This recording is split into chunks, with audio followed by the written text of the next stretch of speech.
2024 ഇലക്ഷനിൽ മഹാരാഷ്ട്രയിൽ BJP പിന്നോട്ട് പോയി. അതിനേക്കാളും ഏറ്റവും പ്രധാനപ്പെട്ടൊരു പോയിൻ്റുണ്ട്. ഇന്ത്യയുടെ കൊമേഴ്ഷ്യൽ സിറ്റിയായ മുംബൈ, അപ്പോൾ അതിനടുത്ത് കിടക്കുന്ന സീറ്റുകളുമുണ്ട്. ഇവിടെ എന്തുകൊണ്ടാണ് BJP നല്ലപോലെ തോൽവി ഏറ്റുവാങ്ങി? നല്ലപോലെ.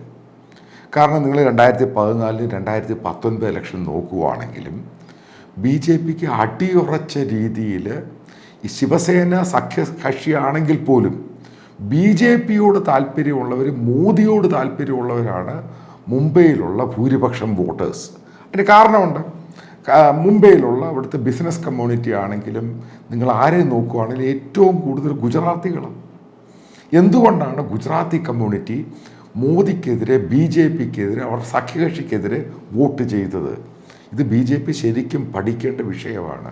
പ്രത്യേകിച്ച് നഗരങ്ങളിലാണ് ബേസിക്കലി BJPക്ക് ഏറ്റവും കൂടുതൽ വോട്ടുകൾ കിട്ടുന്നത്, ഇന്ത്യൻ നഗരങ്ങളിൽ. അതിലൊരു തെളിവാണ് മുംബൈ സിറ്റി. മുംബൈ സിറ്റിയിലാണ് BJPക്ക് എല്ലാ കാലത്തും, പ്രത്യേകിച്ച് മോദിയോട് താല്പര്യമുള്ള ഗുജറാത്തികളാണെങ്കിലും മറ്റുള്ള കമ്മ്യൂണിറ്റി ആണെങ്കിലും, അതായത് നമ്മളിപ്പോൾ നോക്കുകയാണെങ്കിൽ ഇന്ത്യയുടെ കൊമേഴ്ഷ്യൽ ഹബ്ബാണ്. ഇന്ത്യയുടെ ഇൻഡസ്ട്രിയലൈസേഷൻ അത് മുഴുവനും കൺട്രോൾ ചെയ്യുന്ന മുംബൈയിലാണ്. സ്റ്റോക്ക് മാർക്കറ്റിൻ്റെ ഹെഡ് ക്വാർട്ടേഴ്സാണ്. അപ്പോൾ എല്ലാ രീതിയിലും, അതേപോലെ മുംബൈ സിനിമ, ടെൻസിൽ ടൗൺ, ഇതെല്ലാം കൂടെ വെച്ച് നോക്കുമ്പോൾ എന്തുകൊണ്ടാണ് മുംബൈ സിറ്റിയിലെ വോട്ടേഴ്സ്, അതിൽ ഏറ്റവും പ്രധാനപ്പെട്ട ചെറുപ്പക്കാരാണ്. അതായത് 18, 35, 40 വയസ്സിന് ആ പ്രായമുള്ളവരുടെ വോട്ട് പോലും BJP നയിക്കുന്ന അലയൻസിന് കിട്ടിയില്ല. ഇത് വലിയ ചോദ്യചിഹ്നമാണ്. കാരണം അപ്പം അടുത്ത ചോദ്യം, വരാൻ പോകുന്ന ചോദ്യം എന്ന് പറയുന്നത്, അത് ഇതേപോലെ സിറ്റികളിൽ നിന്ന് BJP എതിർക്കുന്ന രീതിയിലുള്ള വോട്ടിംഗ് ഷെയർ കൂടുകയാണെങ്കിൽ ഇത് ഗ്രാജുവലി ഇന്ത്യയുടെ മറ്റുള്ള സിറ്റികളിലെയും ബാധിക്കും. ഇവിടെയാണ് ചോദ്യം. ഇവിടെയാണ് BJPയുടെ സീനിയർ ലീഡേഴ്സും ആൾക്കാരും ഇതിന് ഉത്തരം കൊടുത്തേ മതിയാവത്തുള്ളൂ. സാക്ഷാൽ ഇന്ത്യൻ പ്രധാനമന്ത്രി നരേന്ദ്രമോദി ഇതിന് ഉത്തരം കണ്ടുപിടിക്കുന്നത്. എന്തുകൊണ്ടാണ് ഇത് സംഭവിക്കുന്നത്? ഇപ്പം ഞാൻ നടത്തിയ എൻ്റെ ഒരു അനാലിസിസിൽ ഏറ്റവും പരമപ്രധാനമെന്ന് പറയുന്നത് അൺഎംപ്ലോയ്മെൻറ്റ്. നിങ്ങൾക്കറിയാം, പോയ IITയിലാണ് വൈറലായ ഒരു വീഡിയോ വന്നത്. കാരണം ഇത്ര ശതമാനം, 30%, 35% ആളുകൾക്ക് അവിടുന്ന് പാസ് ഔട്ട് ആവുന്നവർക്ക് എംപ്ലോയ്മെൻറ്റ്, അതായത് ജോബ് ഓപ്പർച്യൂണിറ്റി കിട്ടുന്നില്ല, പ്ലേസ്മെൻറ്റ് കിട്ടുന്നില്ല. അതിനു മുമ്പ് ഈ പവർ IITയിൽ നിന്ന് പുറത്ത് വരുന്ന എല്ലാവർക്കും, അതായത് 100% പേർക്കും ഈ എംപ്ലോയ്മെൻറ്റ് കിട്ടിക്കൊണ്ടിരുന്നു. പക്ഷേ ഇവർക്ക് എംപ്ലോയ്മെൻറ്റ് കിട്ടുന്നില്ല. മറ്റൊരു പ്രധാനപ്പെട്ട പോയിന്റ് ഞാൻ സംസാരിച്ചിടത്തോളം മനസ്സിലായത്, അവിടെയുള്ള ചെറുപ്പക്കാർക്കെല്ലാം മോദിയോടൊരു താല്പര്യം ഉണ്ടായിരുന്നു. കാരണം മോദിക്ക് ഇതൊക്കെ സെറ്റിൽ ചെയ്യാനും സോർട്ട് ഔട്ട് ചെയ്യാനും പറ്റും. അതായത് നരേന്ദ്രമോദി തന്നെ പറഞ്ഞ ആസ്പിറേഷൻ ഇന്ത്യൻ, ഈ ആസ്പിറേഷൻ ഇന്ത്യൻ്റെ, അവൻ ആംഗ്രി ഇന്ത്യൻ കൂടി തന്നെയാണ്. അവൻ ആസ്പിറേഷനുണ്ട്, അവൻ ആംഗ്രിയാണ്. അപ്പോൾ അവനൊരു ആസ്പിറേഷനുണ്ട്, അത് മോദി നടത്തി കൊടുക്കുമെന്നുള്ള ധാരണയായിരുന്നു. അതുകൊണ്ടാണ് ഇവർ മോദി എത്രമാത്രം കൂടെ കൊണ്ട് നടന്നത്. അതുകൊണ്ടാണ് ഈ ഗുജറാത്തി കമ്മ്യൂണിറ്റി പോലും നരേന്ദ്രമോദിക്കെതിരെയും BJPക്കെതിരെയും മുംബൈ സിറ്റിയിൽ വോട്ട് ചെയ്തിരിക്കുന്നത്. പ്രധാനപ്പെട്ട ചില പോയിന്റുകൾ ഓരോന്നായിട്ട് പറയുകയാണ്.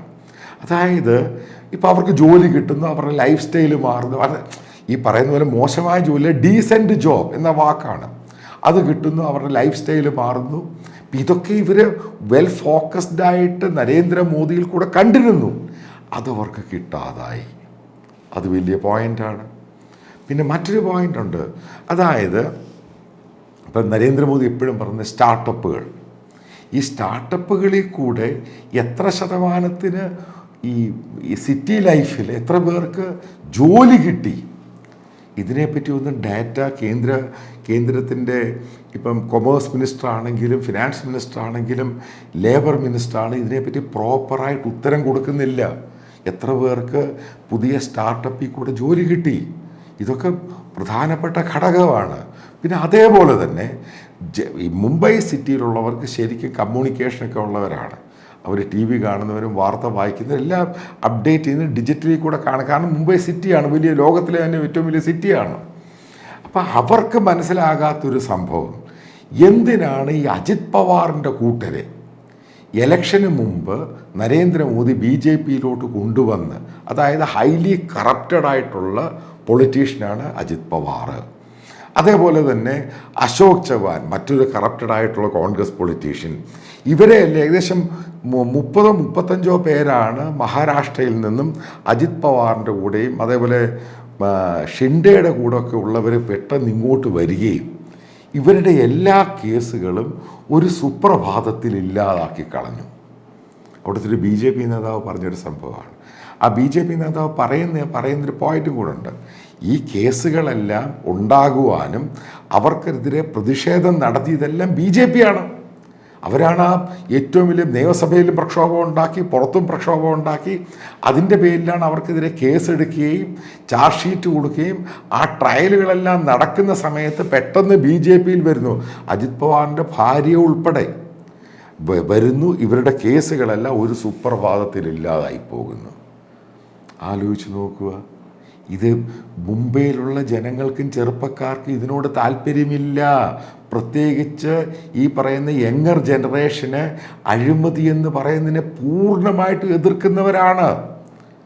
അതിനെ ബി ജെ പിയെ ഒരു വാഷിംഗ് മെഷീൻ പോലെ ആക്കി എന്ന് പറയുന്ന ആരോപണത്തിന് ഇന്ന് വരെ ബി ജെ പിയുടെ ഒരു നേതാക്കളും ഉത്തരം കൊടുത്തിട്ടില്ല. അതായത് ക്ലാരിറ്റി വളരെ ക്ലിയറാണ്. അത് ബി ജെ പി നേതൃത്വത്തിന് മനസ്സിലായോ ഇല്ലയോ എന്നറിയത്തില്ല. ഇപ്പോൾ ഏക്നാഥ് ഷിൻഡെ എന്ന് പറയുന്ന ഗ്രൂപ്പ് ശിവസേനയിൽ നിന്ന് വന്നതൊക്കെ ഫൈൻ. പക്ഷെ അതിൻ്റെ പേരിൽ മറ്റുള്ള അഴിമതിയുമായിട്ട് പൂർണ്ണമായിട്ടും അഴിമതി നടന്നുകൊണ്ടിരുന്ന ഒരു വിഭാഗത്തെ കൊണ്ടുവന്ന് ഈ മിനിസ്ട്രി എക്സ്പാൻഡ് ചെയ്ത് എന്തിനാണെന്നുള്ള ചോദ്യമാണ്. ഇതിൻ്റെ പേരിൽ ശരിക്കുമായിട്ടുള്ള ആംഗ്രി ഇന്ത്യൻ, അതായത് നരേന്ദ്രമോദി പറഞ്ഞൊരു വാക്കാണ് ആസ്പിറേഷൻ ഇന്ത്യൻ, ആംഗ്രി ഇന്ത്യൻ. കാരണം അവരുടെ വിരോധവും ആക്രോശമാണ് വോട്ടിങ്ങിൽ കൂടി ബി ജെ പിയെ അവിടെ തോൽപ്പിച്ചു കൊടുത്തത്. അതായത് ഗുജറാത്തികളും മുംബൈയിലുള്ള ബിസിനസ് കമ്മ്യൂണിറ്റി എല്ലാം നമ്മൾ നോക്കുകയാണെങ്കിൽ അപ്പർ ക്ലാസ്സും മിഡിൽ ക്ലാസ്സും അപ്പർ മിഡിൽ ക്ലാസ്സും ഇതെല്ലാം കൂടെ ചേർന്ന് ബി ജെ പിയെ തോൽപ്പിച്ചത്. പിന്നീട് ഉദ്ധവ് താക്കറെ എന്ന് പറയുന്ന ബാൽ താക്കറയുടെ ആ ഫാമിലി, അവരുടെ പൊളിറ്റിക്സ്, അവരെ പൂർണ്ണമായിട്ടും ബി ജെ പി നശിപ്പിക്കുവാൻ ശ്രമിച്ചു എന്നുള്ള സെൻറ്റിമെൻറ്റ്സ് മറാഠി കമ്മ്യൂണിറ്റിക്കുണ്ടായി. കാരണം അവരുടെ പാർട്ടിയുടെ പേരെടുത്തുകൊണ്ട് പോയി, ഉദ്ധവിൻ്റെ അപ്പൻ്റെ പേരുള്ള പാർട്ടി ഏക്നാഥ് ഷിൻഡെ എടുത്തുകൊണ്ട് പോയി, അജിത് പവാറിൻ്റെ പാർട്ടി എടുത്തുകൊണ്ട് പോയി.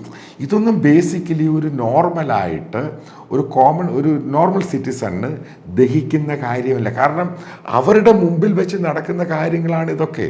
അതായത് അഴിമതിക്കാരെ സപ്പോർട്ട് ചെയ്യുന്നു, പാർട്ടി അടിച്ചു മാറ്റിക്കൊണ്ട് പോകുന്നു, മറ്റുള്ള എല്ലാ വൃത്തികേടുകളും കാണിക്കുന്നു, എന്നിട്ട് വോട്ട് തരാൻ ചോദിക്കുമ്പോൾ അതിനെതിരെയാണ് അവിടുത്തെ ചെറുപ്പക്കാരും മുംബൈ ജനങ്ങളും പ്രതികരിച്ചപ്പോഴാണ് ബി ജെ പിക്ക് വൻ തോൽവി 2024 മുംബൈ സിറ്റിയിലുള്ളവർ ചെയ്തത്.